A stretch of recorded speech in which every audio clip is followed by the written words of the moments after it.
101.3 Grace Covenant FM, Lingaw Kaayo. DJ Boss B and Grace Covenant FM, Lingaw Kaayo. I'm Johnny Amore. Hi, this is DJ Trexie.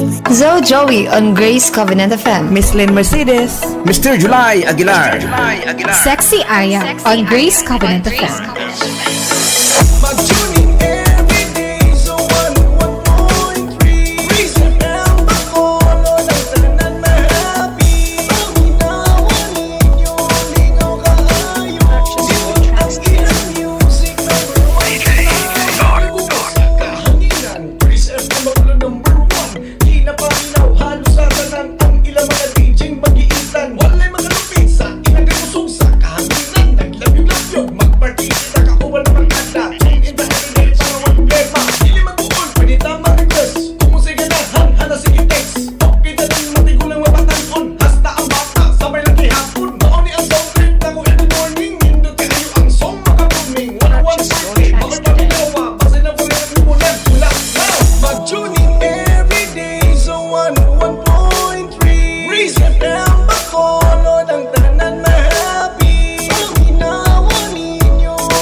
The alternative learning system of DEP and Lanao del Norte is proud to present the learning sessions for the least, the lost, and the last in the province. The program is a viable alternative to the existing formal educational instruction, encompassing both the non-formal and informal sources of knowledge and skills. Dali na mo! Kay sa ALS, kaugmaon mo, sigurado!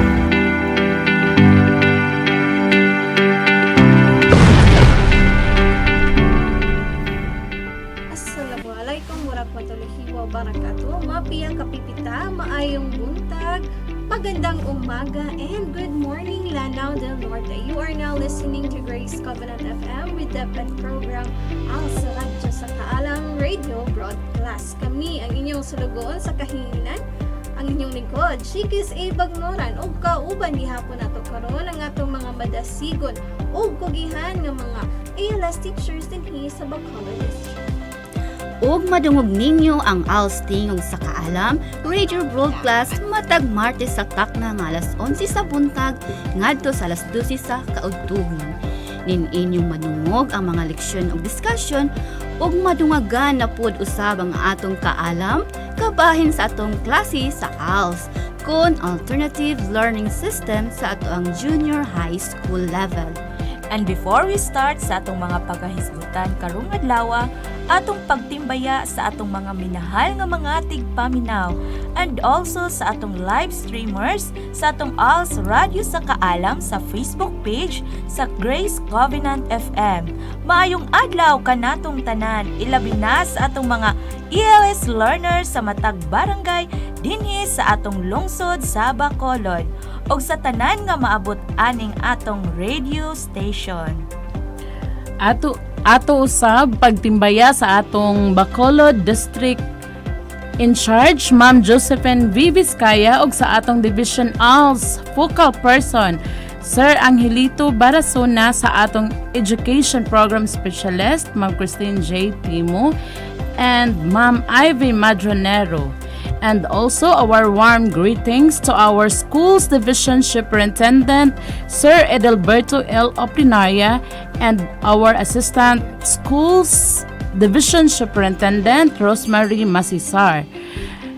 To our CID Chief Maria Eva S. Idon and to our SGOD Chief Maria Carmela T. Ablen and to our ever thoughtful and Regional Als Focal Person, no other than Dr. Ray Butch Mahinay. Good morning! Yes, ug karon maghisgot usab kita sa ato ang Life Skills Module 4, which is all about work habits and kanda. Ug karon atong giawhag atong mga ALS learners nga maminaw ug iandam ang mga learning activity sheet ug adto kita sa lugar nga dili kita dali nga matugaw. So, andam na ba mo? Karon atong paminawon ang diskusyon nga ihatag karon ni Ma'am Charity May L. Tubar. Go ahead, Ma'am Cha. Okay. Hello learners. Welcome to Radyo sa Kaalam, Radio Broadcast. I am happy to be with you through radio. I am Teacher Charity, your teacher for this session. How are you today? Make sure you are in a comfortable place so that you can hear clearly our broadcast for today's session. Listen carefully and prepare your pen, your paper, and also don't forget your learning activity sheet number 2 and follow as I discuss the topic.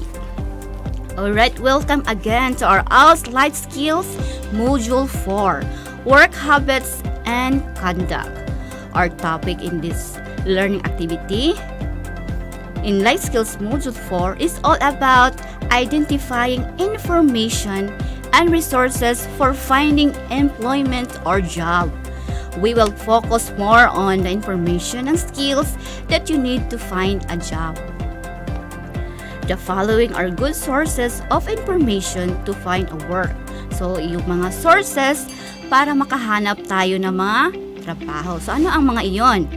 Alright, for number 1, word of mouth from friends, family, former colleagues, professional contacts. Word of mouth. Ibig sabihin, sinabi lang sa'yo o giingnan lang ka. Pwedeng i-consider na referral. Halimbawa, may kaibigan ka na nagtatrabaho ng ganyan at sinabi nga, ipapasok kita dito or kaya sabi niya, pwede kang mag-apply dito. Yun ang word of mouth. O kaya family members mo o sa ibang kakilala o mga professional contacts na pwede kang makakuha ng impormasyon sa pagkuha ng trabaho. Second, newspaper. Newspaper like an employment section or advertisements. Sa newspaper, maraming nakalagay ng mga advertisement na nangangailangan sila ng mga trabahante o workers. Sa newspaper, dyan makikita sa classified ads. Halimbawa, makikita mo dyan na may nangangailangan ng family driver, cook, or welder. So, dyan ka lang maghanap sa classified ads. Pangatlo, radio and television announcement. Kung maaaring maririnig o makikita mo rin ang mga anunsyo sa radyo man o TV ang mga impormasyon tungkol sa paghahanap mo ng trabaho. Pang-apat, job notices and bulletins. Minsan may nagpo-post sa mga public places na mga job notices like sa mga bulletin boards. Pwede kang tumingin doon para makakuha ka ng informasyon. Ang panglima, potential workplaces. Ibig sabihin, ikaw mismo ang pumunta sa lugar na may nangangailangan o may posting na hiring or wanted. Halimbawa, may nakalagay sa labas ng isang establishment na wanted sales clerk. O kapag nakita mo yan, ikaw na mismo ang mag-i-inquire sa loob or sa office nila. Pang-anim, internet sites like jobstreet.com or jobfinder.com. Sa internet, pwede ka rin maghanap ng impormasyon. Lalong-lalo na ngayon na ang internet ay madali na lang. Pumunta ka lang sa mga site na ito like jobstreet.com or jobfinder.com. Pwede kang humanap ng trabaho dyan. Maaring nakapost mga iba't ibang offer ng mga trabaho. Ang gagawin mo lang ay i-upload mo yung resume, ibang credentials mo, o mga requirements na meron ka na. Tapos, i-upload mo lang sa kanilang sites. Pang-pito, government agencies like following: National Youth Commission or NYC, Cooperative Development Authority or CDA, Public Employment Services Office or PESO, Department of Labor and Employment or DOLE, Department of Trade and Industry or DTI. Ito yung mga agencies na pwede mong puntahan o kaya'y lapitan sa paghahanap mo ng trabaho o kaya'y mga informasyon tungkol sa paghahanap mo ng trabaho. Ang pangwalo, non-government organization and private sector such as local chambers of commerce and industry. So, pwede ka rin pumunta dito. May mga private groups na nag-o-offer ng trabaho. Halimbawa, naghahanap sila ng clerk o kaya maintenance. Depende sa kinakailangan nila. Pwede ka rin pumunta dyan sa non-government organizations ng mga agency. Ang pang-siyam, recruitment agencies. Alright? Pwede ka rin dito pumunta o humanap ng impormasyon kapag agency, di ba, kadalasan nakarating sa abroad o sa ibang bansa. Puntahan mo lang yung legit at rehistrado, ha? Baka mas ka dapat naka-register and be careful in choosing agencies. Dapat tingnan talaga nga legit siya at rehistrado. At pang 10, local jobs fairs. Job fairs, so on-site sila. Sila yung pumunta sa isang lugar, halimbawa yung Dole. Nagsagawa sila ng job fair. Sila yung pumunta sa isang lugar or site. Doon sila nag-o-offer ng iba't ibang job vacancies sa iba't ibang kumpanya. Kadalasan ginagawa yan sa mga mall o kaya sa mga city hall. Usually, ina-announce naman yan sa TV o radio na may job fair sa ganitong lugar. Dadalhin mo lang yung mga requirements mo like resume or biodata, yung credentials mo, mga NBI at iba pa. So, yun ang mga resources o mapagkukunan na pwede mong makunan ng mga informasyon tungkol sa paghahanap ng trabaho. Okay? Pumunta naman tayo sa ating exercises na makikita sa ibaba ng iyong module. Sa direksyon, sa letter A, cut out one job advertisement that attracts you. You can get it from newspaper, magazines, or even from online sources. Paste it on your learning activity sheet. Ang gagawin mo lang ay mag-cut ng isang job advertisement. Pwede kang kumuha sa newspaper o kaya sa magazine o pwede rin sa online.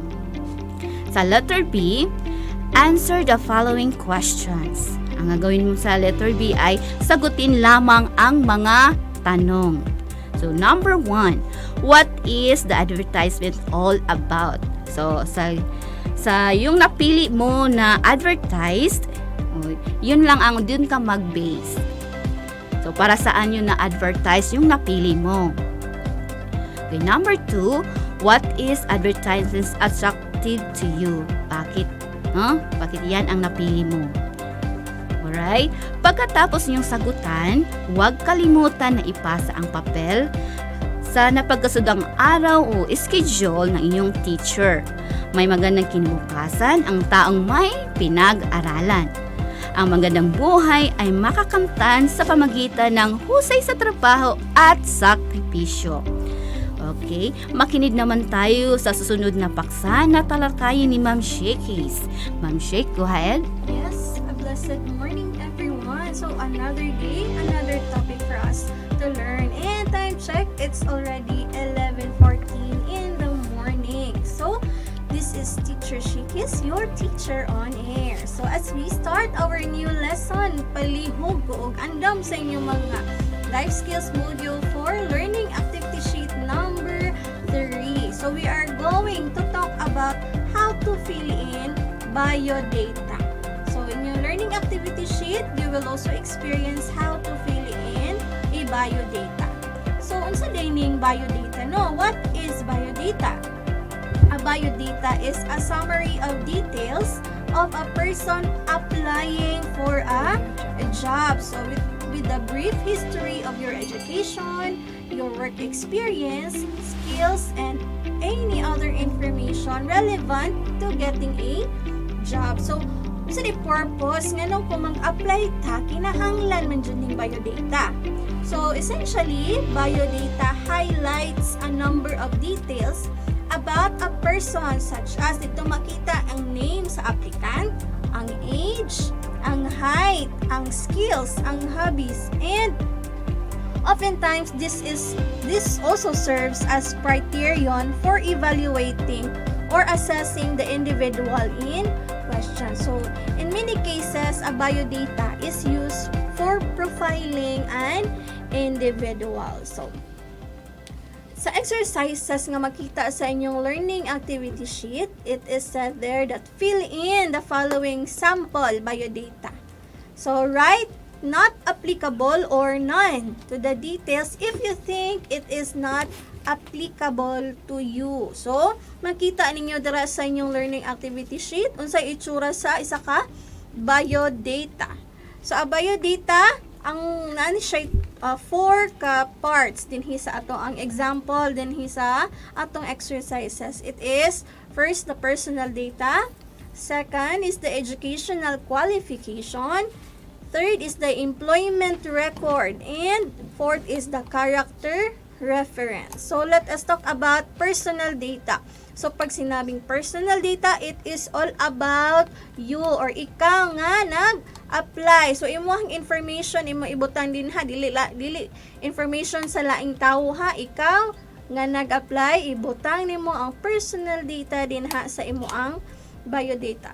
So dira nakita no, first is the position desired. So unsa imong gi-applyan nga position sa company or trabahuan. Next is ang tapad ana niya ang date.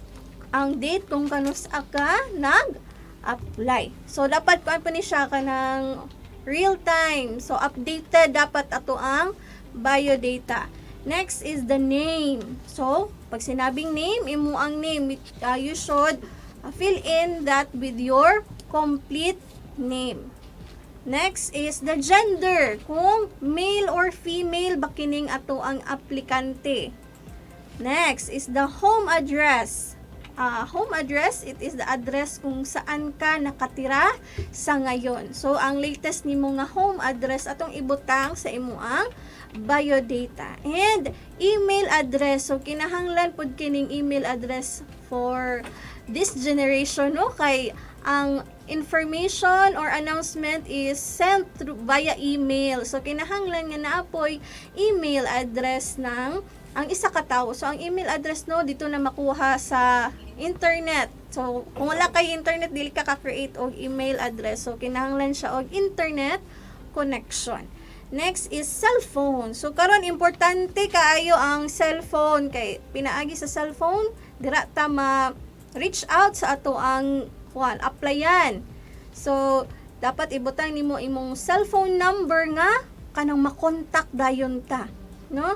So, kung imong cellphone or imong SIM number dili kusog ang kana nga signal sa isa ka telecommunication. So, karon importante maggamit ka og lahi nga SIM nga, for example, TM, dili kusog ang signal sa TM. So, you might use another network, so smart, para kung kita mag-apply no, dapat dali rin dito makontak sa ato ang gi-applyan. So next is the under sa email address is the date of birth. Mo ni siya ang imo ang birth date nga makita nato sa ato ang sa atong birth certificate. So sa birth certificate po dito makita ang date of birth o birthplace asa ta gipanganak. So, ato po na siyang state sa ato ang biodata. Under sa date of birth is the civil status. It is kung single, married, widow, separated. So, dara, state po na nimo sa imo ang biodata. Mo na siya ang civil status.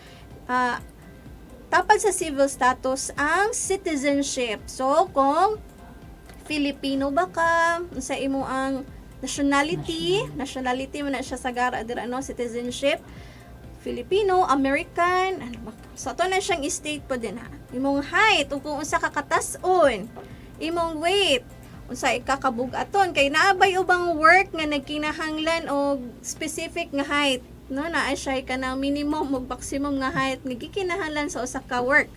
So kailangan po na siya nga state na to din ha. Then, kung minyo na, no? Kung married ang isa ka applicantes, nadra ang spouse name, ibutang ang pangalan sa imong asawa or imo ang bana. But kung single ka, again, unsa isulat? Not applicable kung single pa ka. Lisod po, na kaibutang spouse kung single pa ka, no? So, not applicable atong ibutang din, ha? And religion, diri magbutang na din ka kung Pentecostal, born again baka, or Islam, Roman Catholic, unsa pa, Seventh-day Adventist, dira na ma-state ang religion. Then again, name of children, ibutang pod nato din, ha? Naa siya'y 4 kabahin, kung upat imong anak, masulod jud tanan. Kung duha ra pay sulatan. Kung wala kay anak, butang lang sa ugnan na not applicable. So again, ha, dili lisod-lisod basin mo hila kay wala ko kay children. So wala kay isulat. So not applicable lang atong ibutang. Next is educational qualification. So dito na to makita kung asa ka nag-eskwela gikan sa imuhang elementary padulong sa imuang college year or sa imong highly pinakataas nga nahuman nimo sa ato ang pag-eskwela. So kung elementary, state nimo unsa ka nga school ni graduate, dayon state po nimo unsa ka nga year ning graduate, sa year graduated. So tapad no, elementary, state nimo ang school, o asa ka nag-school during your elementary years. Then after tapad sa elementary years is the year you graduated. Next is the junior high school. Again, junior high school, asa ka nag-school sa imong junior high school years. Then, the year you graduated. And senior high school, asa pud ka nag-senior high school, state. And then, ang year nga ning graduate ka sa imong senior high school. And college, asa ka ning graduate sa imong bachelor's degree. So, imo pong ibutang ang year nga ning graduate ka. So, let's proceed to the employment record. So, applicable kini sa mga ni anay na kaagi or experience sa pagpanrabaho. So, again, kung wala pa experience, first time pa nimo mag-apply sa usa ka job or sa ka work, not applicable ang ato ang ibutang or none. So, kung naa ka employment record, state ni dito ang company name kung unsa ka nga kumpanya nag trabaho. So, state po nimo dito unsa ang imo ang skills during sa imong pagpanabaho ana nga company. And your position. Ibutang po nimo imong position ana nga job. And the date kung kanusa ka nag-start and kanusa ka nag-end pag-work ana nga company. So, dara nato ibutang ang employment record. So, next is the character reference. So, these are the person nga nag-refer sa imuha para mag-apply ani nga job. So, ibutang nimo ilahang name or isa ra man ibutang, no? So, name sa nag-refer. So, character reference nimo. Name sa nag-refer. And then, the company asa siya nag-work.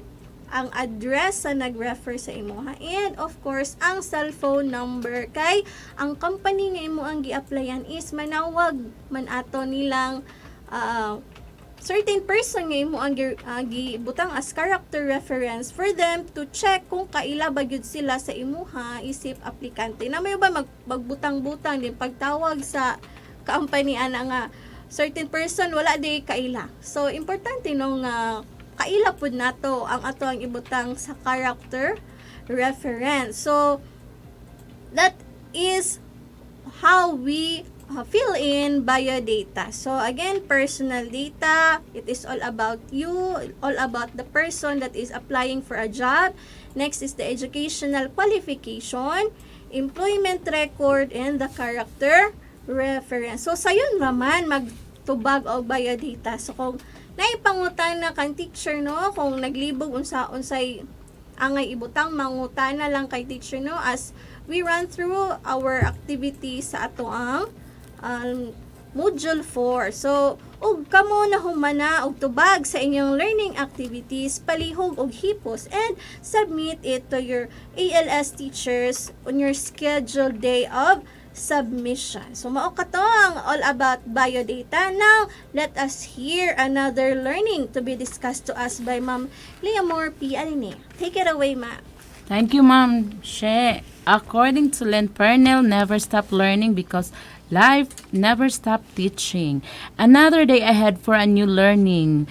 So, and now everybody turn your learning activity sheets to last number 5, which is all about job interview.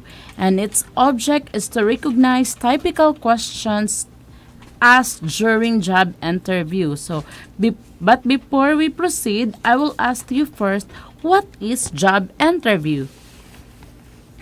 A job interview is an opportunity for the employer to know, find out more about you, your qualities and skills that you can do for the company. Also, it is a venue for you to find out more about the employer and the specific job to which you are applying for. So, this is one way for you to know what is your job, or what is the description of the job. So, all right, before we end up, let's just check your quick understanding regarding our discussion for today. So, you can follow me as I read to you the exercises at the bottom of your learning activity sheet. So, usually, there are 3 main parts of the interview.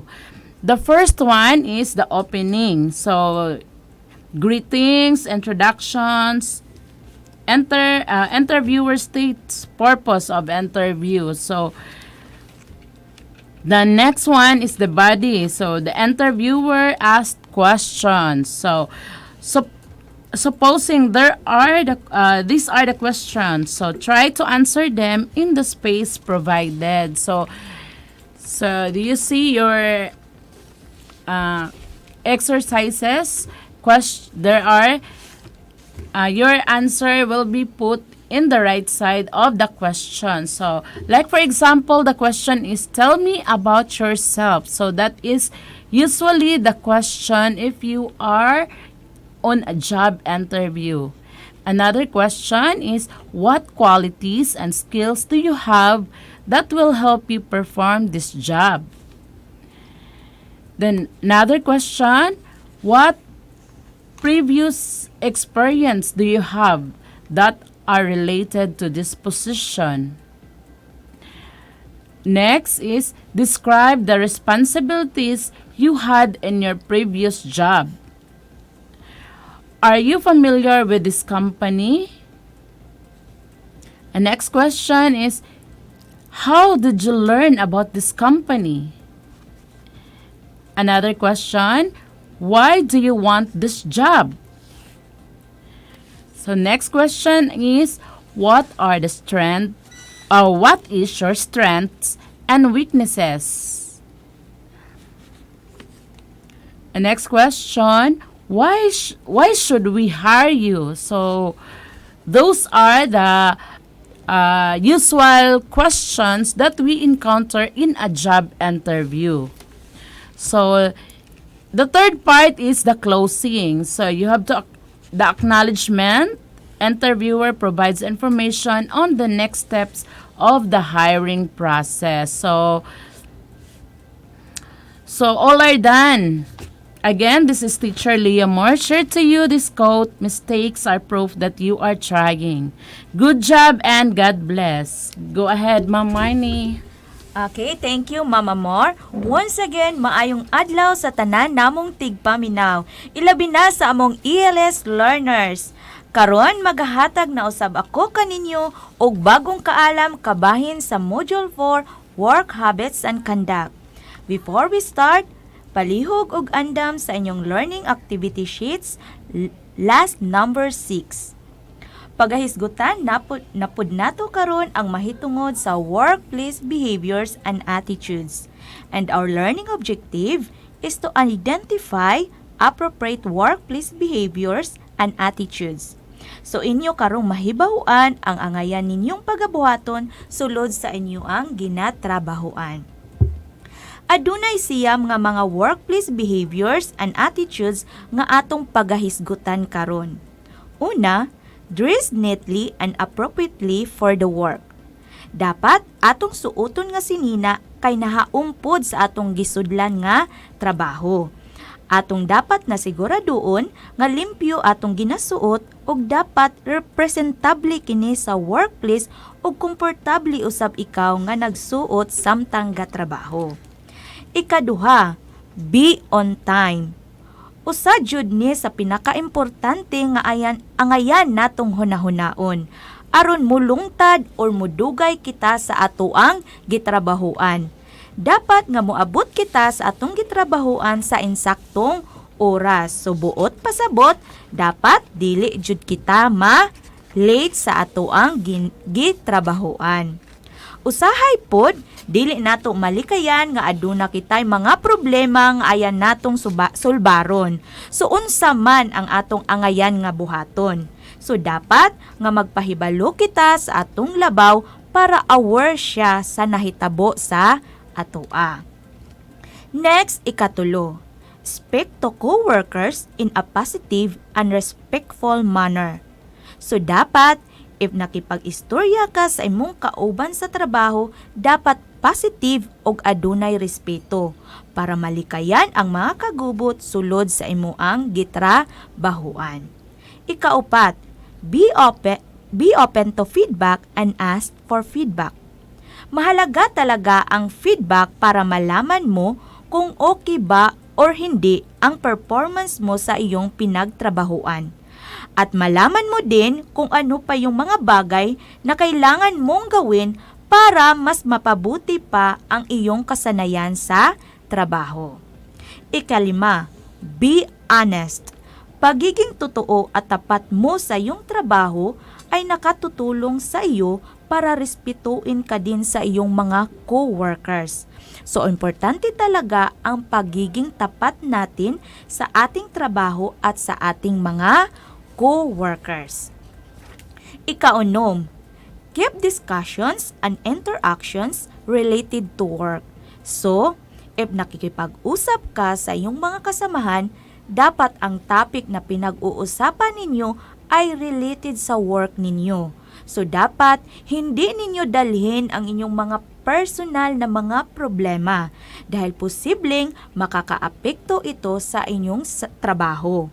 At sometimes, hindi maiwasan na ito ang magiging topic ng inyong mga co-workers na mapwede ding maging dahilan ng kaguluhan. So hanggat maaari, i-avoid ninyo yung mga topics na hindi related sa iyong trabaho. Ikapito, be a team player. Dapat marunong kayong makisama sa iyong kapwa trabahante at dapat matuto kayong makinig at magrespeto sa ideas ng iba. Dahil pag ginawa ninyo ito, mas malaki yung porsyento na magtagumpay kayo sa inyong trabaho bilang isang grupo.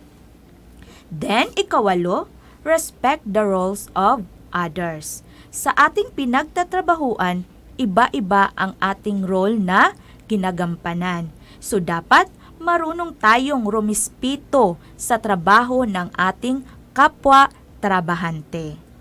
And lastly, believe in yourself and what you do.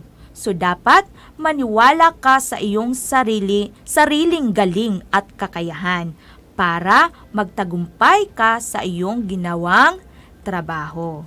So maukad to ang some of the workplace behaviors and attitudes nga pwede nato ma-apply sa atong mga kaugalingon sa atong pagpanarbaho aron kita mulungtad ug mudugay sa atoang gitrabahuan. So now, muadto na kita sa inyong exercises. Directions, please read the scenario and answer the questions. So ang inyong buhaton, inyo lang basahon ang scenario nga niya sa inyong learning activity sheet and then ansiran dayon ninyo ang 5 ka questions nga niya sa ubos nga bahin. So maugkad to ang mga leksyon kabahin sa Module 4, Work Habits and Conduct. Hinaot nga nadungan na pod ninyo ang inyong kaalam. Ug daghan kayong salamat sa inyong pagpaminaw. Alright, thank you Ma'am Marn. Padayon gihapon na mo ipasibya for those nga gusto mo pa-enroll sa ALS. You may contact your ALS teachers assigned in a different barangays in Bacolod. Sa Barangay Poblasyon, Binuni, Esperanza, you may contact Ma'am Leah Morpia Linya sa iyang number nga 0936 0936-918-4293. Again, 0936-918-4293. Sa Barangay Dimulugan, Minaulon ug Rupagan, you may contact Miss Charity May L. Tabar sa iyang number nga 0917-621-8334. Sa Barangay Babalaya, Liangan East ug Punod, you may contact Ma'am Marnie R. Suriso sa iyang number nga 0917-654-2197. Again, 0917-654-2197. Sa Barangay Babalayan Townsite, Pagayawan and Dimaraw, you may contact Miss Shakis E. Pagnoran sa iyang number nga 0960-641-0504. Again, 0960-641-0504. Sa Barangay Mate, Alegria ug Kahayag, you may contact Sir Denmark B. Agom sa iyang number nga 0917-175-7082. Again, 0917-175-7082. Og reminders usab sa atong mga ELS learners nga by the end of the month is our quarterly assessment. So make it sure nga ready na atong mga work folders for our quarterly assessment. Dili nato malimtan ang pagpasalamat sa ato ang partner no other than 101.3 Grace Covenant FM, our municipal administrator, Engineer Joselito Imiquiabas, together with the station manager, Erlinda G. Nangkas, ug mga kauban, and atong ever-supportive municipal mayor, Honorable Judith V. Miquiabas, our vice mayor, Honorable Alphonse Jansen P. Marcera, and barangay captains sa nagkadaiya nga barangay for supporting us. Als teachers, daghang salamat. Yes, og shout out po sa ato ang mga ALS learners, no? Nga naminaw daw na sila karon sa Felicia Santos Elementary School sa Mate. So, paminaw gyud mga learners na sa daghan jud tag makatunan sa ato ang learning session nga pagabuhaton nato sa ato ang Grace Covenant FM. So, paminaw ko mo kay libre ra ba jud kani, so atong i-grab ang opportunity nga gitagaan ta ani nga higayon. And ato po shout out also sa ato ang ALS implementer from Kulambugan, Ma'am Juliet Manalo, no, for watching our live stream sa ato ang Facebook page. And that wraps our discussion about Als Life Skills Module 4, which is all about work habits and kanda. Og atangi usab ang sunod sa nga semana atong pagahisgutan kabahin sa Als Life Skills Module 5, which is all about na pod sa safety and health at work. So,